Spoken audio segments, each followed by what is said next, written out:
Hi, this is Scott Garibay, and today we're going to talk about your Dungeons & Dragons 5th edition campaign and what is the source of truth in your Dungeons & Dragons campaign. This is a really fascinating topic. The reason why I'm thinking about this is we've been dealing with this in our real world recently, and in our real world we've struggled with real answers for this, but we don't have to struggle in our Dungeons & Dragons game.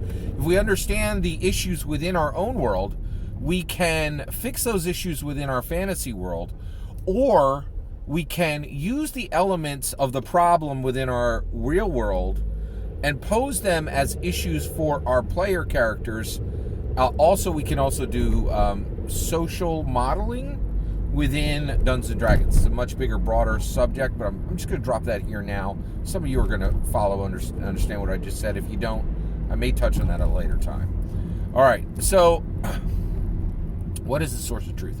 So one of the things that's really fascinating, and I know there are some international listeners. This is completely American specific, all right? So in America, in the years, I would say between the years of like 2006 all the way up to 2016, there was a decade of real popularity and real embrace of relative truth, right? You could choose your truth and I could choose my truth. And there's an entire group of people who are just absolutely loved relative truth and the idea that everybody got to choose their own truth, right? Well, that turned into some real problems when in 2016 America, a very prominent leader came forward and said, my truth is whatever I choose to say today, right? Now the problem is this person was a prominent leader. They were in charge of major parts of the American infrastructure, right? And the people who were all super down and just loved, you choose your truth, I choose my truth. Relative truth is a great thing. We're going to put it in textbooks. We're going to study it in Ivy League schools. Suddenly we're like, wait, relative truth, wait. You're choosing your own facts every single day, and your truth isn't actually truth. It's just whatever you decided to say that day. This is turning out to be an absolute nightmare. Oh no, relative truth sucks when it's not us saying the truth we want and having to deal with somebody whose truth shifts every single day, right? Really, really fascinating, right? Fascinating. And people who are like just the biggest fans of relative truth and were embracing it in textbooks and teaching it, in Ivy League universities, suddenly, oh my goodness, relative truth isn't as cool as we thought. Oh no, maybe facts matter. Maybe there's only one truth. Maybe truth means actual truth, facts, right? So we dealt with this in America, and we've come through the other side, and I think we have some answers, right? So when we look at this from a Dungeons & Dragons perspective, where is the source of truth in Dungeons & Dragons? In America, we were like, what is the source of truth? Generally, we expected leaders to be sources of truth. Generally, we expected the media to be sources of truth, right? Well, we learned some hard lessons in America that they aren't always recognizable or useful for truth. And maybe there should be one truth, and maybe truth should be based in fact, right? Rather than subjective, whatever you chose that day, right? Or this person has a truth and this person has a truth. No, like we realized real quick when you put any weight on that idea, it broke, right? Like, so that's kind of done now, right? So when we look at that from an American perspective, what is the lesson we learn for Dungeons & Dragons? Well, right out of the gate, bards. Bards are incredibly important in Dungeons & Dragons, right? Bards in our Dungeons & Dragons games serve the same role as the media today, right?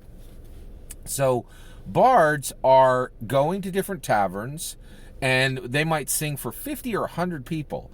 And then the stories that they sing will be carried to different courts. They'll be carried to farms. They'll be carried to villages, towns, right? And so the sources of truth within Dungeons & Dragons are bards, right? So if you need a story to travel in your Dungeons & Dragons game, you have to understand that your bards are your source of truth within Dungeons & Dragons. And just like they can fail for America, with American leaders and with American media, they can absolutely fail in your Dungeons & Dragons game. Or, because it's a fantasy world, you can make, in your Dungeons & Dragons world, right? A bard group, right? Specifically a bard guild, a specific guild of bards. They wear a blue feather, right? And with that, with that one denote that they are part of that guild, all of their stories are true. And they have absolute dedication to truth, right? And that when they put forward a song, it's not filled with just subjective nonsense. It's facts, right? Told in a fun and elusive way, in a fun and effusive way, but those are actually facts, right? And or you could say, bards, you could say in Dungeons and Dragons, your Dungeons and Dragons source of truth is exactly like that broken way that we had sources of truth in America between 2006 and 2016, where relative truth was gaining power. And one bard's truth can be his truth, and one bard's truth can be her truth, but there really is no truth, right? You may choose that for your game, but the other thing is you should be doing it in a knowing manner and making choices from a knowing perspective. All that's my opinion. What do you think? How do you deal with the source of truth in your Dungeons and Dragons game? In my Dungeons and Dragons game, the source of truth is bards. And non-Blue Feather Guild bards, it's whatever. It's 2016, it's 2006 to 2016 American relative truth. But the Blue Feather Guild, they are dedicated to actual truth, which is really, really interesting. And so they're a source of truth in my game. How do you handle it in your game? I'd love to hear. Let me know in the comments below. Please consider liking and subscribing, and have a wonderful millennium.